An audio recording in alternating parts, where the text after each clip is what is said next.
هل شعرت يوما أنك عالق في نفس المكان؟ هل تتمنى لو أن حياتك تتغير 180 درجة، لكنك لا تعرف من أين تبدأ؟ كثير منا يظن أن التغيير يحتاج قرارات ضخمة أو أحداث كبيرة، لكن الحقيقة مختلفة تماما. اليوم سأكشف لك سرا بسيطا يمكن أن يحول حياتك بالكامل. السر ليس في الخطوات العملاقة، بل في العادات الصغيرة اليومية. استعد لاكتشاف قوة التفاصيل الصغيرة التي تصنع الفرق الكبير. لنبدأ معا رحلة التغيير الحقيقي. قد تتساءل: لماذا العادات الصغيرة أقوى من القرارات الكبيرة؟ ببساطة، لأن العادات الصغيرة تتراكم مع الوقت. كل عادة بسيطة تقوم بها يوميا، حتى لو كانت دقيقة أو 2، تخلق تأثيرا مضاعفا، مثل قطرة الماء التي تنحت الصخر مع الأيام. بينما القرارات الكبيرة غالبا ما تنهار أمام ضغوط الحياة اليومية، العادات الصغيرة تمنحك شعورا بالإنجاز وتدفعك للأمام خطوة بخطوة. التغيير الحقيقي يبدأ من التفاصيل الصغيرة.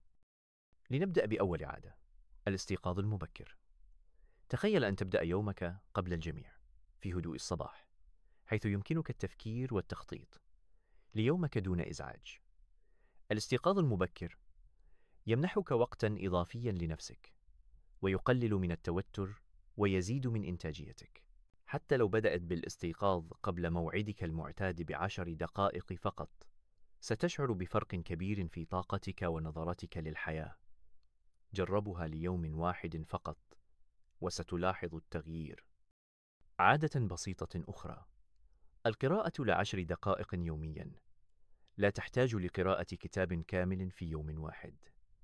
10 دقائق فقط كافية لتغذية عقلك بأفكار جديدة، وتوسيع مداركك، وتحفيز خيالك.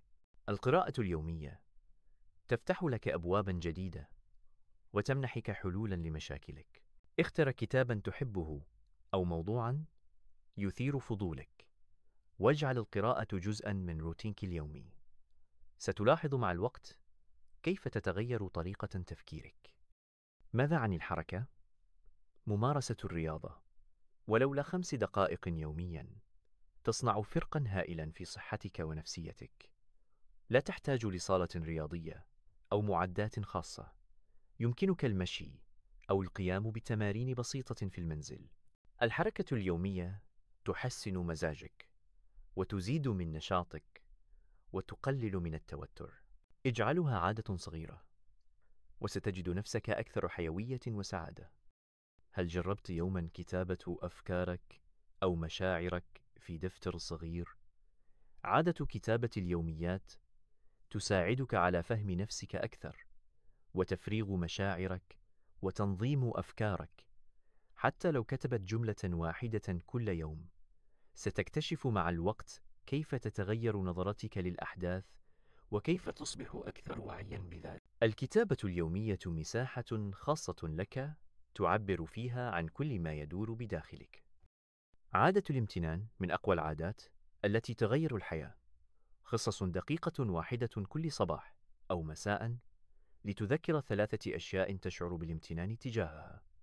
قد تكون أشياء بسيطة مثل كوب قهوة أو ابتسامة من شخص تحبه. الامتنان يغير نظرتك للعالم ويجعلك أكثر سعادة ورضا. مع الوقت ستلاحظ أن حياتك أصبحت أكثر إشراقا.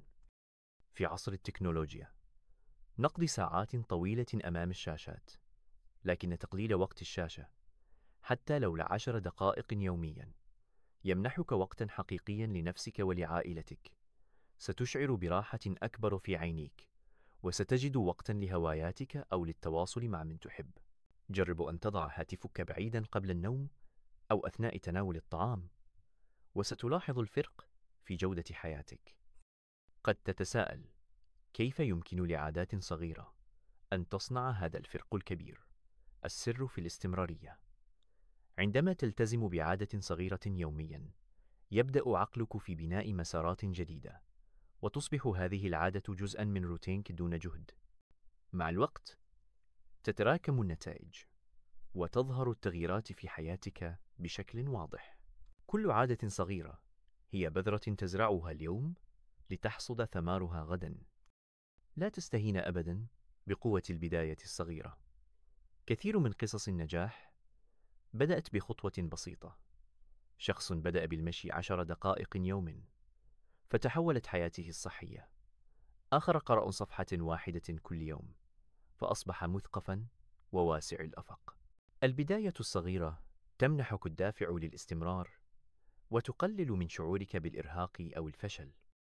تخيل شخصا يبدأ يومه بترتيب سريره، عادة بسيطة جدا لكنها تمنحه شعورا بالإنجاز منذ الصباح. هذا الشعور يدفعه لإنجاز مهام أخرى خلال اليوم. هكذا تعمل العادات الصغيرة، تخلق سلسلة من النجاحات الصغيرة التي تبني ثقتك بنفسك وتدفعك للأمام. العادات الصغيرة مثل قطرات المطر، كل قطرة تبدو بسيطة لكن مع الوقت تملأ النهر. عندما تلتزم بعادة صغيرة يوميا ستندهش من النتائج بعد شهر أو سنة. التراكم هو سر التغيير الحقيقي. لا تبحث عن نتائج فورية، بل استمتع بالرحلة وتابع التقدم خطوة بخطوة.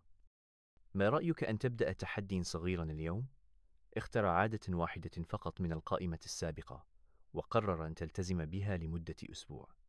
لاحظ كيف ستشعر بعد الأيام الأولى.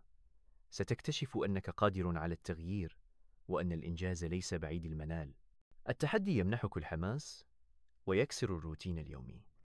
لا تبحث عن الكمال في البداية. ربما تنسى يوما أو تتكاسل أحيانا، وهذا طبيعي. الأهم هو أن تعود وتستمر. الاستمرارية هي التي تصنع الفرق وليست المثالية.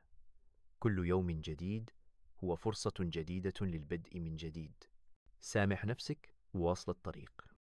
أحيانا نحتاج لمن يشجعنا ويدعمنا في رحلتنا. شارك عاداتك الجديدة مع عائلتك أو أصدقائك. وجود شخص يشجعك أو يشاركك نفس التحدي يجعل الأمر أسهل وأكثر متعة. الدعم الاجتماعي يعزز فرص نجاحك ويمنحك شعورا بالانتماء. كلما حققت تقدما صغيرا احتفل بنفسك. كافئ نفسك بكلمة طيبة أو لحظة استرخاء. الاحتفال بالإنجازات الصغيرة يمنحك طاقة إيجابية ويحفزك للاستمرار. لا تنتظر الإنجاز الكبير لتشعر بالفخر، بل استمتع بكل خطوة تقطعها في طريق التغيير. جرب أن تدون تقدمك في دفتر أو تطبيق على هاتفك. كتابة ما أنجزته يوميا حتى لو كان بسيطا يساعدك على رؤية تطورك ويمنحك دافعا للاستمرار. مع الوقت ستندهش من عدد الأيام التي التزمت فيها ومن التغيير الذي حدث في حياتك. لا تقارن نفسك بالآخرين. كل شخص يسير في طريقه الخاص، وكل عادة تناسب شخصا قد لا تناسب آخر. ركز على تقدمك الشخصي واحتفل بإنجازاتك مهما كانت صغيرة. المقارنة تسرق منك فرحة الإنجاز وتقلل من حماسك. التغيير يحتاج إلى وقت وصبر. لا تتوقع نتائج فورية. أمنح نفسك فرصة للنمو والتطور. كل يوم تلتزم فيه بعادة صغيرة يقربك أكثر من هدفك. الصبر هو مفتاح النجاح في رحلة التغيير. اليوم اكتشفنا معا قوة العادات الصغيرة وكيف يمكن أن تغير حياتك بالكامل. تذكر أن التغيير لا يحتاج لقرارات ضخمة، بل يبدأ بخطوة بسيطة تكررها كل يوم. كل عادة صغيرة هي لبنة في بناء حياة جديدة أكثر سعادة ونجاحا. ابدأ اليوم، لا تنتظر الغد. اختر عادة واحدة فقط من العادات التي ذكرناها وقرر أن تلتزم بها لمدة أسبوع.